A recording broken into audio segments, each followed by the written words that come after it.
Le cardinal Serra souligne l'importance du silence pour se rapprocher de Dieu. Il invite les lecteurs à repenser leur vie et à cultiver la sainteté. Selon lui, Dieu parle clairement dans le silence, non par des miracles, mais par une présence douce qu'on ressent en paix. Le silence nous permet d'expérimenter le mystère divin, d'entendre sa voix et de grandir spirituellement. Le titre « Le pouvoir du silence » reflète la conviction de Serra que le silence peut transformer nos vies en nous rapprochant de Dieu. Serra invite à réfléchir sur l'importance du silence dans notre ère bruyante. Il suggère que le bruit nous éloigne de nous-mêmes et de Dieu. Cela nous distrait de notre vie intérieure. Là où s'épanouit notre relation avec Dieu, le livre du cardinal Serra est une invitation à embrasser le silence, non pas comme quelque chose à craindre, mais comme un lieu qui peut être cultivé. À travers le silence, nous pouvons affronter les distractions qui dominent la vie quotidienne, redécouvrir le mystère de la vie et, finalement, ouvrir notre cœur à la présence de Dieu, et non à Dieu qui parle. Dans le premier chapitre du livre, le cardinal Serra réfléchit à la façon dont Dieu communique avec l'humanité, non pas à travers des voix fortes et tonitruantes ou des déclarations directes, mais de manière calme et subtile, de doux murmures qui ne peuvent être entendus que dans le silence.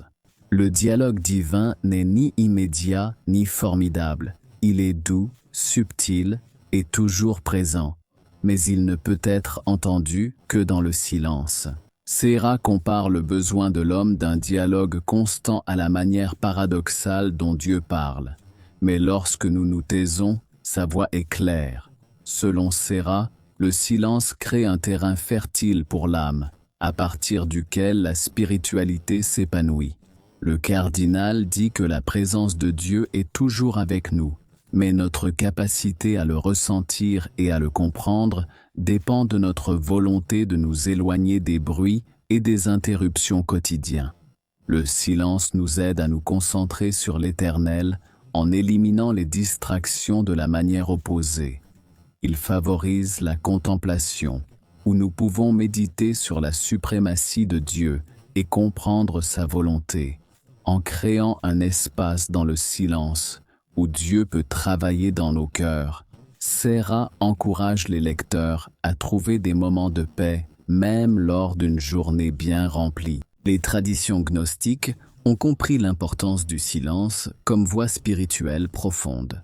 Le cardinal Serra appelle au retour du silence dans la liturgie moderne.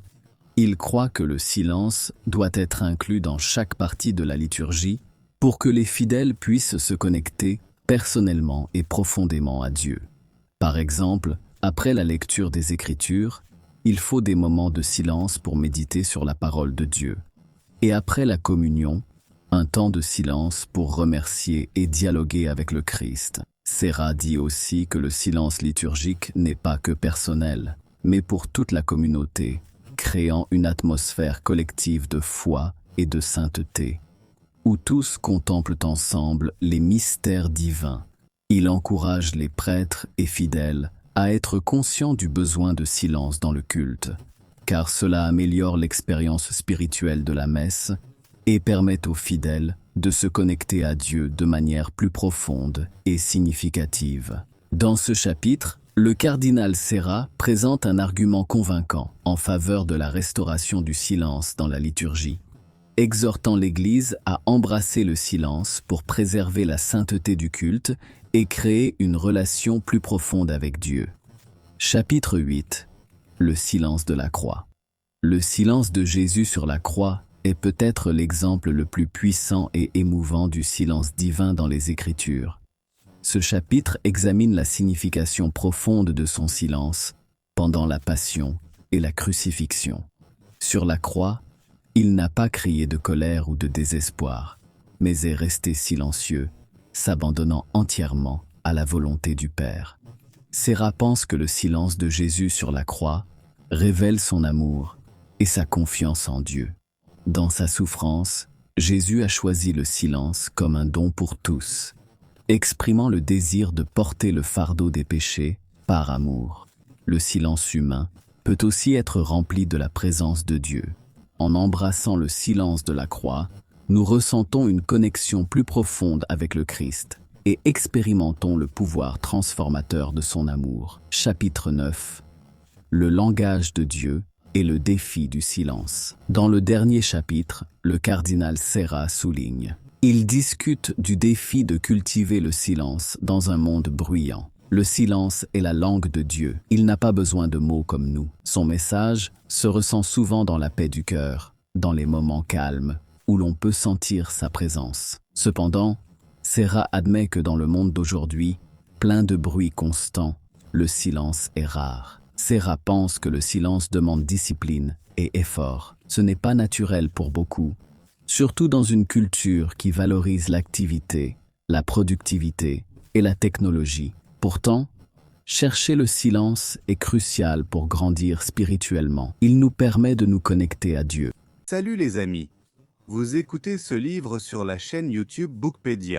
Si ça vous plaît, n'oubliez pas de vous abonner à ma chaîne Bookpedia.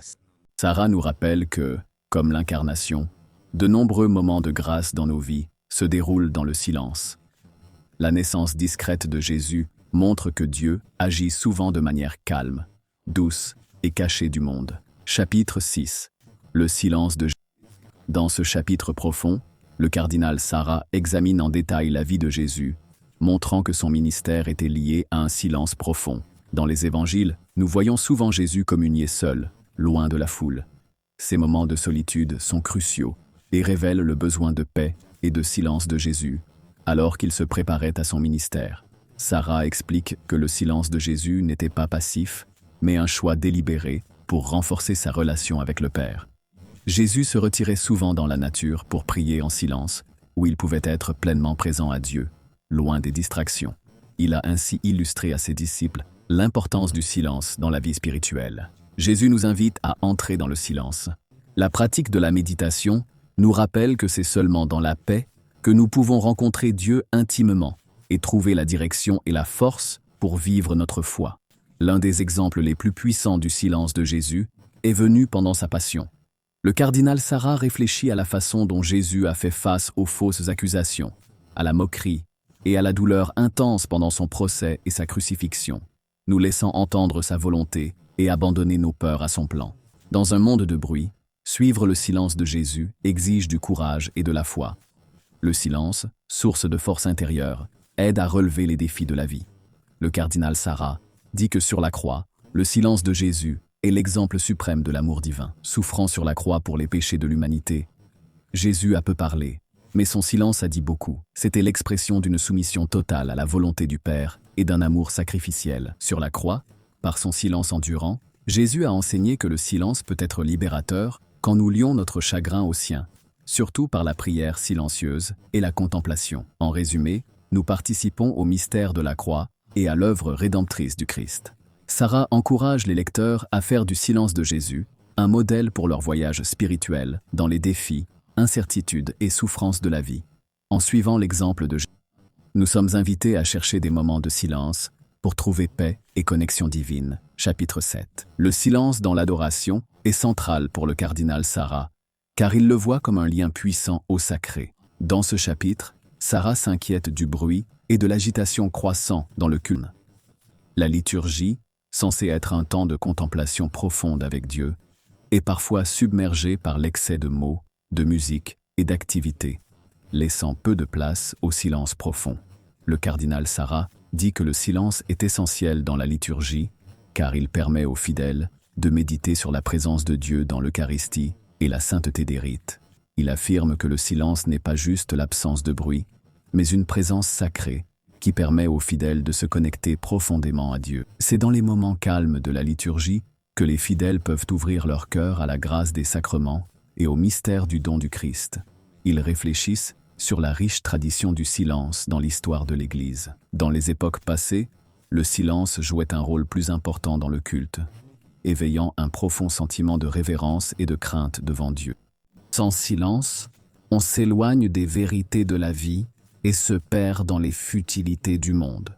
Le silence nous éveille à la toute-puissance et à l'amour de Dieu. Sarah dit, « Le silence nous confronte à nos limites et à l'immense pouvoir divin. En calmant nos pensées, on laisse Dieu prendre les rênes. Dans ce moment de calme, l'immense puissance et l'amour de Dieu sont évidents, qu'au centre de nos vies, nous ne pouvons pas comprendre pleinement l'essence de Dieu.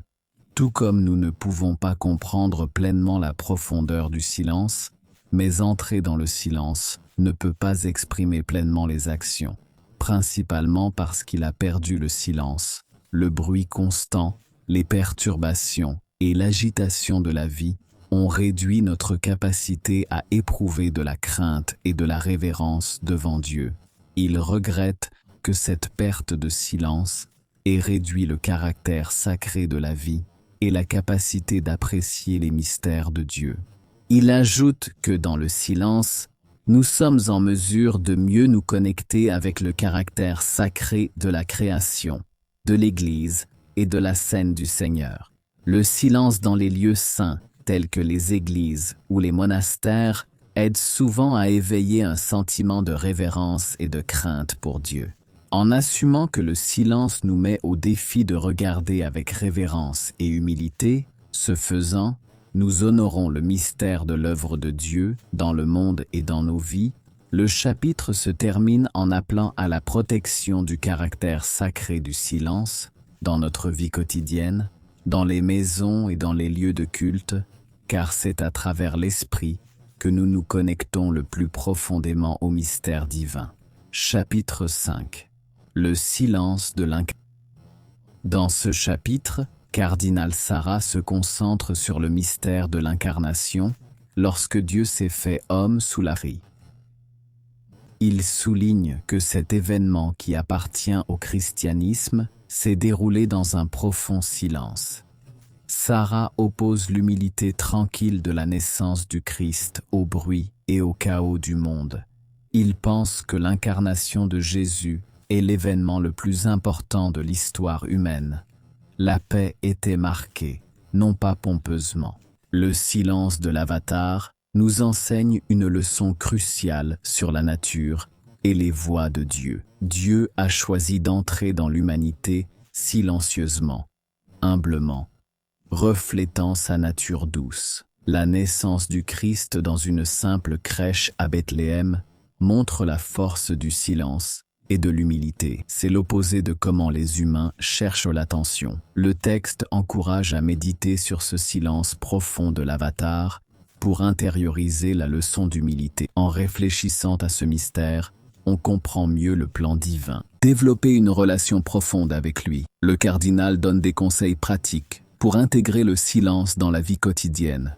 Il recommande de prendre du temps chaque jour pour la prière silencieuse et la méditation, de créer un espace calme chez soi et de limiter les distractions comme les réseaux sociaux. On conseille aussi de réduire les autres formes de divertissement. En intégrant le silence dans notre routine, nous pouvons être plus sensibles à la présence et à la guidance de Dieu. Sarah parle aussi de l'importance du silence dans la communauté. Il dit que le silence doit être respecté dans les lieux privés et publics comme l'Église, où il favorise la dévotion et la réflexion. Ils encouragent l'Église à promouvoir une culture du silence, surtout dans la prière, où les moments calmes peuvent créer un lien profond avec le sacré. Dans ce chapitre, le cardinal Sarah dit que le silence n'est pas juste l'absence de bruit, mais une pratique spirituelle qui peut transformer nos vies. Le silence permet à Dieu d'agir en nous, de nous guérir et de nous rapprocher de son amour. Le défi du silence est réel, mais c'est bien fait. Le bénéfice est grand. Lien profond avec Dieu, paix intérieure et sens de la vie. Conclusion.